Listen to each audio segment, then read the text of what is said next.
1947. This particular movie was big news. Dual Alibi, starring the brilliant actor Herbert Lom. And it was partly filmed in the wonderful seaside resort in Blackpool. All about, and it's very prevalent when you think about it really, all about a winning lottery ticket, two brothers, both played by Herbert Lom, and a very sensational, well, some people might say, sexploitation star of her era. And what does this particular lady have to do with the former Duke of Edinburgh, His Royal Highness Prince Philip? As ever, let me explain.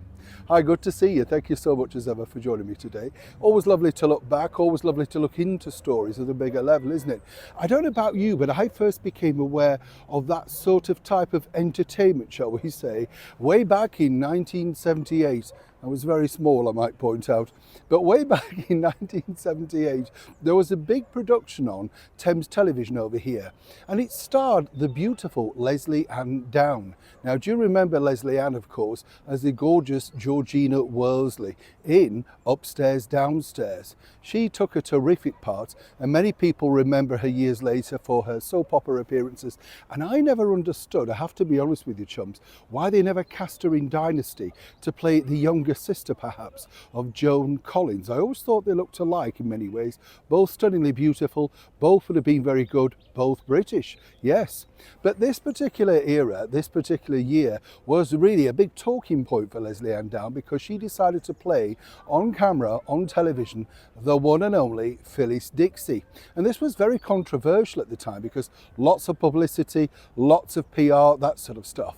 Now, a good friend of mine who was also in the drama is none other than the musical sensation that is the brilliant Elaine Paige.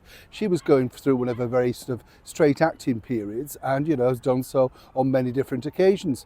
Fully versatile is our Elaine, you know. Also got a very big break as an actress in the TV serial soap Crossroads. Yes, never mentions that much, but there you go. That's show business for you. Now, what's interesting here is Phyllis Dixey, as I say, had an incredible story with a royal attachment. This is simply because Phyllis started out life really as a pantomime performer, and then very quickly moved away into trying to get into variety and musical theatre. But there's always an impresario, isn't there, sort of helping these particular ladies on their way. When you think about it, the beautiful Diana Dawes, Britain's very own Marilyn Monroe, had her own Svengali with Dennis Hamilton. He took her from being a competent actress into a blonde sensation to rival all those Hollywood blondes like Mamie Van Doren, Lana Turner and Cherie North, along with all the scandals that go with that too. Now, where it gets interesting with Phyllis is, you know, she was making a good living, but she was never going to, shall we say, crack pots, you know. She didn't exactly get to be the headliner. But then she met Jack Tracy. Jack was a comedy star, sort of Machiavellian type character who certainly knew how to exploit the people around him. Now, what was interesting about Jack was he suggested to Phyllis that they move her into a more adult entertainment. Now, think about this. This is the late 1930s going into the 40s. And so the Phyllis Dixey fan dance was born. Now, before we go any further, let me point out that Phyllis Dixey wasn't just a beautiful fan dancer who titillated the nation during the sort of depression years of the war, but also was a very, very savvy businesswoman. You see, she, unlike many other people, decided to take the reins of her career. She knew exactly what to do to make money, under the tutelage, as I say, of Jack Tracy. Together they formed a production company, and together they decided to hire the Whitehall Theatre. Now, the Whitehall Theatre is now called the Trafalgar Studios, but back then the Whitehall Theatre was something of a, shall we say, well, a rather dubious West End abode. I've been lucky enough to work there when it was a television studio, and it's very reminiscent of how it would have looked during that particular period. Not a terrifically big theatre, but big enough to make a profit. And this was the reason why Phyllis Dixey and, of course, Jack Tracy decided to do this.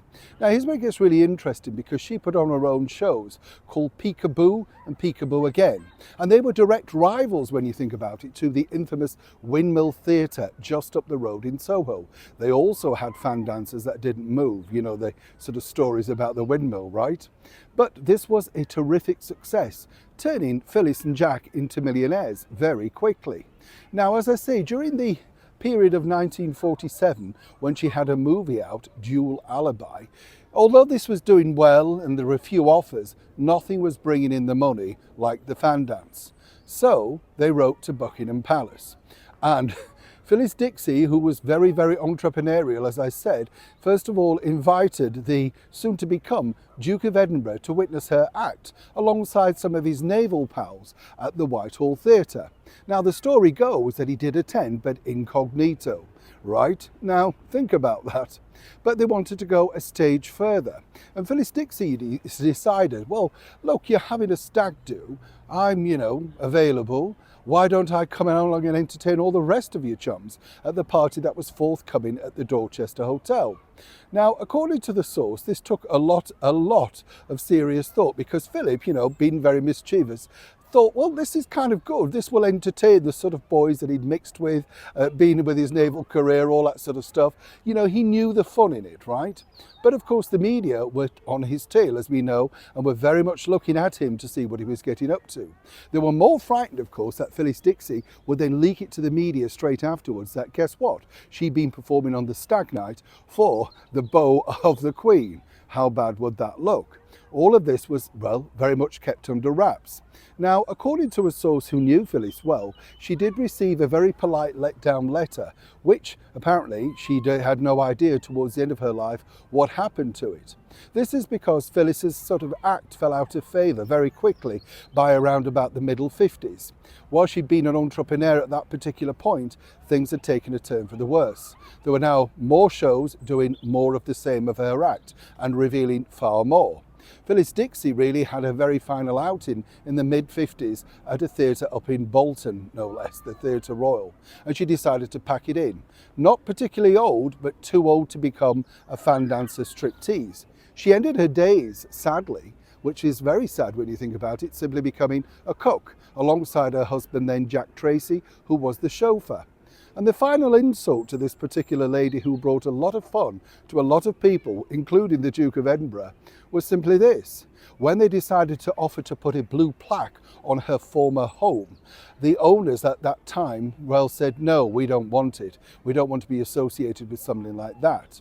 This was a couple of years back now, and sadly, the blue plaque doesn't remain in place.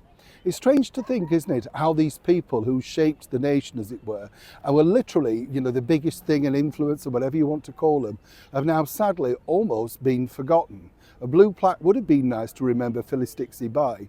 And as Leslie Ann Down told me, she learnt so much about playing her. More so, she said, the fact that this woman truly was ahead of her time.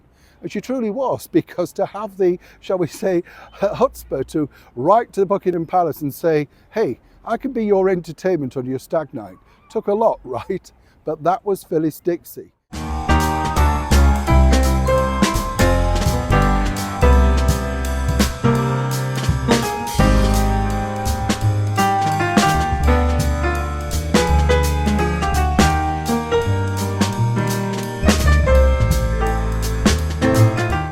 Although Prince Philip and Phyllis Dixey did meet, there was no, naturally, pictorial record of it. There's a lot of things that we don't know about Prince Philip, as I'm sure you'll all agree. But aren't the fun stuff far more interesting? Neil Sean, Hyde Park, London.